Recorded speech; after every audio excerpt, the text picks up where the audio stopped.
Hello, this is Bill Aimone. And this is Peter Purcell. We're here for our next edition of the Jargon Podcast, where we debunk crazy words that consultants make up. Absolutely. And I believe today, Bill, you asked me to take a swipe at the jargon IT transformation. Yes, Peter's going to share with us a lot about IT transformation. I'm going to ask a bunch of questions. So tell me, IT transformation. Yeah, what's going on? Yeah. So just as a reminder to the audience, a few years ago, we published a book called Jargon because we wanted to take a swipe at overused buzzwords by consultants. And that book is not an Amazon bestseller or New York Times bestseller. No. But if you do buy a copy, just know that all the proceeds go to Boys and Girls Country, a really, really good cause. So if for no other reason, not for author benefit, but for the benefit of the kids, there's 80 kids up there, and it does good thing. Bottom line is we wanted to write a chapter on IT transformation, and we never did. So I'm going to go ahead and kind of dive in and see what you think. Well, I hear about transformation. Transformation is change and making change for the better typically, right? Right. So this sounds big and lofty, IT transformation. Well, it often seems to come across that way. I think it's really more about back to basics. And here's where I'm going with that. If you were to ask 10 CIOs what IT transformation is, you will probably get 10 different answers. However, if you ask business what IT transformation is, you get pretty much the same answer. Okay, so give me some examples of answers you've heard CIOs say. So CIOs will say we need to transfer IT so that it drives business value. Wow. Yeah, but wait a minute, that maybe works for like a software company or something, right? Or financial services. But by and large, I mean, truly IT should be there as a utility still in today's world. Yeah. But then if you ask business, they're just going to say, yeah, IT transformation is just a bunch of money for shiny new things that really don't help me out. Or some more professional form of that. New blade servers, right. And so essentially, I'm not really sure that you're going to get IT driving business. A good IT department will take a look and make sure are they properly centralized, decentralized, providing services, to business just based on overall business strategy. But for us, if you look at IT transformation, the most transformation you can make is in 4 areas for business. So there's really 4 principles which you're getting at behind Yes. a good IT transformation. So right. Are you going to tell us what they are? Yes. Okay. Are you ready? I am at the edge of my seat. And there's actually going to be 4. And there's 4? There's 4. Okay, good. Okay. I'm counting. I'm going to hold you accountable. Predictable, reliable, okay, secure, and cost-effective IT services. I like the cost-effective one. Most business people do. Now, the reason why I'm saying 4 is if you go to the Microsoft website and ask them how many different cloud models there are, they're going to say 4, and then they list off. Are you ready? Public, private, hybrid. That's 3, Peter.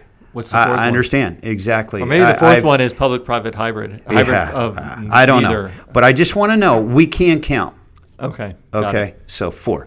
So again, it's predictable, reliable, secure, and cost-effective. Okay, so predictable and reliable kind of sound like the same thing to me. They are, but you can be reliably bad. Like McDonald's, which makes you predictably bad.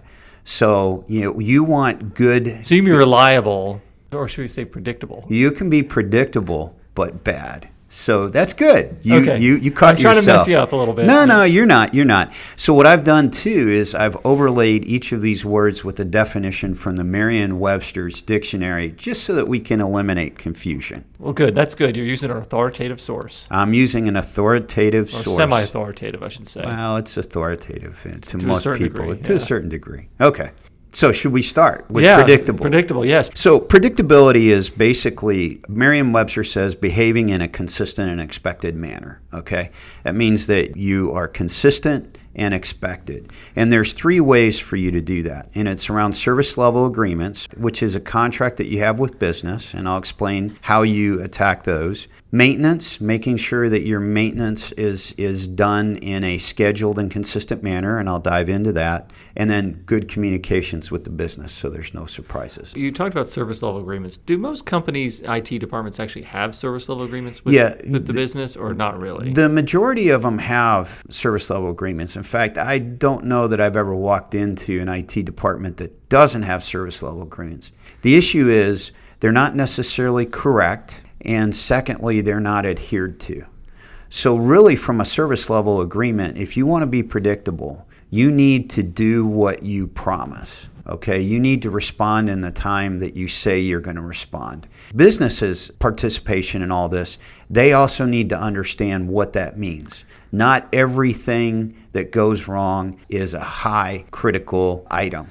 Unless it's my problem. Then unless it's your problem. But again, that's why you need good service level agreements, and business needs to understand what they are. You're setting the expectations. Setting the expectations. Okay, got it. So expectations. That's simple, guys. I don't know that we need to dive much deeper than that. Just set them and stick to them, communicate them. Okay, you said there's a second thing. Second is maintenance. Now, I know this sounds weird, but many IT departments, they'll try to do patching and maintenance kind of as things come along. For example, we know every Tuesday Microsoft drops updates to Windows, okay? Hey, that's predictable. Businesses don't necessarily run their update. But the bottom line is Microsoft actually has been very reliable since Windows 11, believe it or not. We've not had anybody in our fleet or any of our clients' fleets seriously have problems since Windows 11. But that being said, bottom line is IT needs to take that same philosophy when developing maintenance in their systems. So if you have a variety of servers, you have a variety of hardware, you have software that needs to be updated, put it in a fixed schedule. Try to do it all at once if you can, which most people can, even though it sounds like,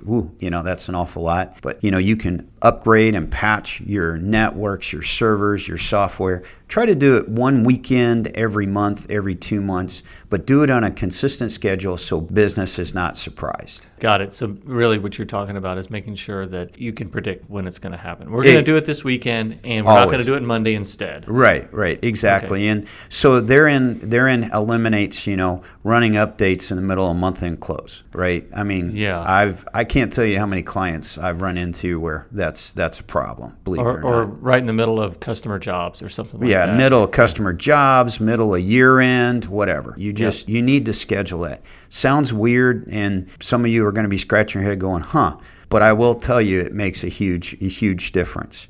And then the last is communication, because as we've just talked about service level agreements and solving people's problems in a certain amount of time and doing maintenance on a regular schedule, you are going to have the out of cycle item. When you do have an out-of-cycle item, be it that you're responding to a cyber event or something like that, you just need to communicate well with the business. Okay, if the business knows that they're not going to be surprised, even though it's out of cycle, you're actually being predictable. So you're communicating your service agreements, what's expected. You're also communicating your maintenance schedules and what you're going to do. And there's kind of a closed loop. And you're listening back, too, probably. That's part of it, right? Exactly. And you're responding and adjusting as. Great. So that makes you predictable. So what makes you reliable? Reliable means dependable. So think about your car. Sort of like if you own a Ford, that's dependable, but a Dodge, it's not. Oh, something like that. Because I own a Ram. Thank you very much, and you own a Ford. So, okay, guys, now you know what we talk about at lunch. Now, really on dependable, one of the first things that you need to do there is understand what you own from a hardware and software perspective. Sounds a little strange, but if you don't know what you own, you don't know what you maintain, and also you need to monitor it. So those are two things. Know what you own and monitor what you own. Because then you can actually head off events if you have good monitoring, before a CPU runs out of capacity or you run out of disk space, which is very rare but does happen. You have to know what you own. You have to understand what software you have out there so you know what entitlements may be running out. Entitlements, wait a minute. Licenses, sorry. Originally, you used to have software licenses, but now that you have software as a service, you have subscriptions and the like. So instead of saying licenses and subscriptions, we now call all of those entitlements. Okay, that's a you new are word. entitled to use the software. Okay. So bottom line is you need to know what you own so that you know what's out there and you can be reliable at making sure that your hardware and software is up and running and your services in the cloud are running. Got it. So that's having a good asset management database and a software asset management database. Making sure that you manage your licenses and your entitlements correctly with software so that you don't just run out of a subscription and then... Or you're paying for a subscription nobody's using. Right. And by the way, that part feeds directly into cost effective. If you know what you own and you know what software software you have and you know what usage you have, you know what entitlements you can cancel and get money, so that you're not paying money unnecessarily. So that I am diving, into fourth place here, but no, that's good. I all like the these way you smoothly transition to cost effective. That's right. Good. Even though they're secure in between. Oh. So I've just jumped around secure and slid into the cost-effective home base. So that, and then monitoring from a reliability perspective, you need good monitoring. Now, most of the time when I use the term monitoring, people kind of cringe a little bit because it's like, oh man, I have to put agents on PCs and things will slow down. PC down. Right. Yeah. But if you do monitoring correctly, you can get significant benefit out of that. You can head off issues before they come. Monitor CPU, monitor memory, monitor disk usage, and you can even monitor the configuration of specific machines so that if that configuration changes, you can respond. And this, I'm going to slide into secure. You can monitor unauthorized changes using configuration management, as a tool. Or from a secure perspective, you're also monitoring like people trying to hack in, right? I mean, is that right? Because you're monitoring network use and stuff like that. Are we into secure now? Well, now we are going to slide in secure. So okay. We okay with reliable? Do you get reliable? Yeah, I get reliable. Okay, so secure, Merriam-Webster says trustworthy. So in a secure environment, there's really two components, and the second is often overlooked. The first, IT kind of has a really good handle on it by now. If not, your systems wouldn't be up and running. That's the hardened protective shell on the outside, putting in proper security on the inside of, once you get past your firewalls.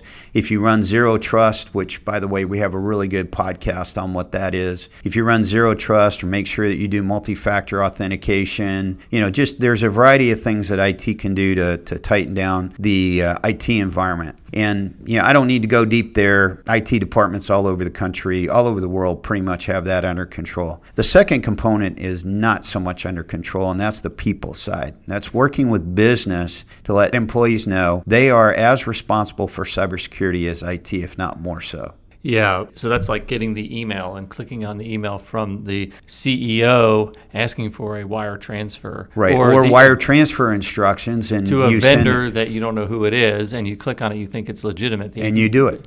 Yep, the AP person clicks on something they're supposed to. Exactly. So really, it's this is where IT and business, and we have a podcast on this, HR specifically, can help drive behaviors that make sure that employees understand their role in cybersecurity. Don't click on the cat video. Don't click on links in emails. Just don't do it. Well, it seems like a lot of the, I'll call it bad actors, are coming in through external emails. That is correct. And so I often wonder, will email become something of the past at some point? I mean, I'll tell you, 90% of the stuff I get in my email box is junk from people. Maybe they're trying to sell me something, but some of them are, the Prince of Nigeria telling me I've got some inheritance. I don't even, know I have any inheritance coming from anywhere. Right, so, right. Well, and the reason why it's coming in through email is because on my previous point, IT has done such a great job of tightening down, their shell. And by the way, migrating to the cloud actually increases their security. So, for example, if you were to try to hack Office 365 environment right now, it's very, very hard to do because it's protected at Microsoft and their Azure level with AI and just a variety of tools. I mean, things I don't even understand. So getting down to people and this, you're talking about social engineering, phishing, and pharming, spelled PHARMING. We have an article about all that. That's really critical. So getting IT and business to work together there is pretty critical. Yeah, so getting people educated and knowing, don't click. I mean, it's for a lot of employees, turn off external access to external emails to some degree, because you just never know what's real or not. Right. And I did not ignore your comment, by the way, about email. I think that there is an article brewing in your head about that, and I'll be very curious to see, because I think I'm going to interview you about what thoughts are on email going forward. But there's so many other communication mechanisms. Like, for example, we use Slack internally to communicate. Right. And I know if I get a message from you from an email, I look at it twice, because you usually don't email me. Usually you send me a Slack message. That's true. That's true. But the real challenge is going to be how do outside parties communicate? And I don't have a good answer for that. You might, but I may not. Yeah, and which ones do you want to actually communicate with? Right. Right? Anyway, so that's secure, right? Have we beat that one to death? I think we did. Okay. We've done some other podcasts. We interviewed Joe Janecka from Parsalva, who is Talked a about cybersecurity expert. Yeah. And listen to that one if you want to dive in more into security models. Right. And what I really like about that is until I listened to that podcast, I was having a little trouble understanding this new concept of zero trust security, which is being pushed very heavily by a variety of regulatory bodies into critical infrastructure companies like utilities, pipeline companies, and the like. And it sounds big and bad, but the way Joseph explains it really simplifies it. So the last one is my favorite one is cost effective. Now, Merriam-Webster does not have a definition for cost effective. So I created one. It was producing good results without costing lots of money. Whoa, that's a really good definition. No, it was done over a beer and maybe a rum and Diet Coke, if I'm to be honest. I just came out of me. Anyway, bottom line is, from a cost-effective perspective, if you put the basics in place, you're going to, by default, start running in a cost-effective model. For example, we talked about software asset management under reliability. You manage your entitlements correctly, you can save millions of dollars.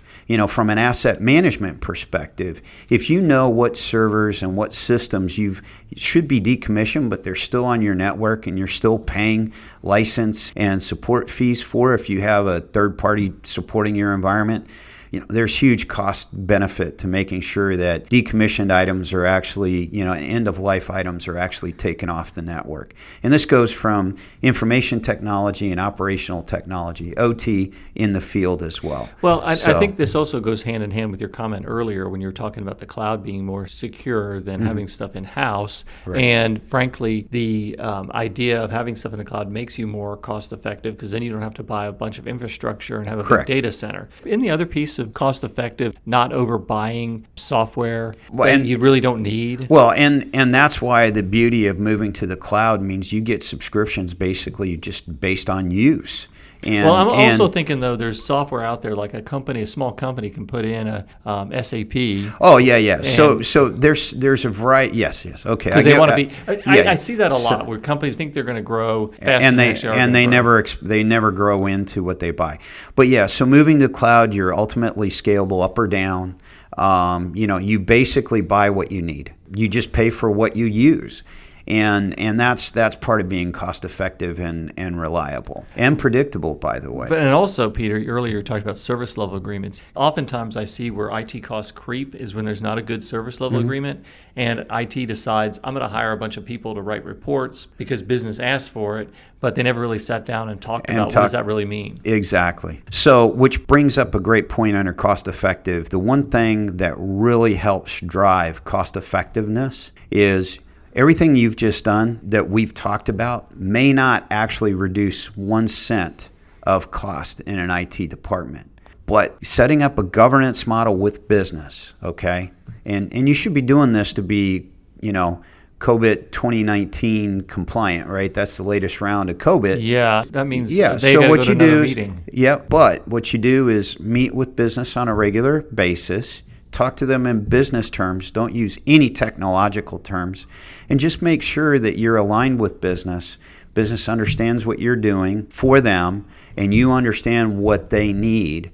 And you set up a governance model like an IT steering committee meeting. You don't go through how many Bluetooth devices you actually attach to the network. They don't care about that. What you do is you just talk about, okay, hey, we've been through this entire process, and this is what you're getting for what you're paying for. And by and large, they're going to be pretty happy with it. The other thing that you use that for is if business comes to you with 2 or 3 big projects all at once, you use that to help prioritize. So you don't tackle all 3 projects all at the same time. You attack them in the order of priority and business understands. So that communication cannot be understated. I'm curious, though. We use the word steering committee and all that. It almost sounds draconian and bureaucratic. I'm wondering if a better word is advisory board. And if the CIOs approach businesses, I need you guys to advise me and guide me and that type of thing. That's perfect. I think you just changed our IT governance methodology, a terminology for that body. You've made a massive change. Well, you just want, frankly, and if the that CIO is what comes it is. to the CFO or the COO saying, listen, I need some advice from you, as Yeah. opposed to, hey, you can't do this or you can do this, trying to tell them what to do, I think that's a much better posture, right? Oh, I agree. And in the governance model, I was never assuming that anybody was going to be draconian. But you're right. But anyway, set up that governance body, call it whatever you need to call it, okay, so that you and business work together. Yeah. Anyway, I didn't mean to go off on a tangent. No, I'm just it was thinking about good words tangent. IT people use, and maybe there's a better way to soften it up or make it more crunchy for the business. So, Peter, you hit on these 4 things. So if I'm a CIO right now, or a new CIO, and I'm starting at a company, I want to build my IT strategy on those 4 principles: predictable, reliable, secure, and cost-effective.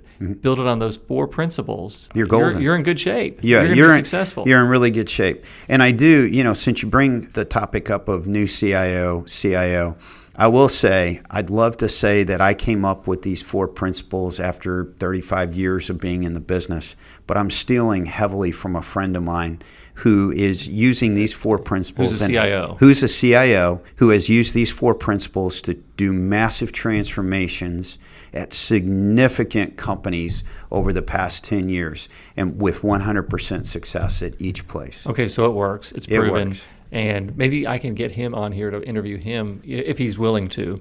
We can find out. Yeah, we'll find out. Well, Peter, All right. any other thoughts or anything? If you all have any questions or disagree or just want to call me an idiot, just send me an email, peter@trinergy.com. Peter@trinergy.com. Peter, it's been just a great discussion on IT transformation here and the 4 principles, and we enjoyed it. So thank you, and have a great day. You too.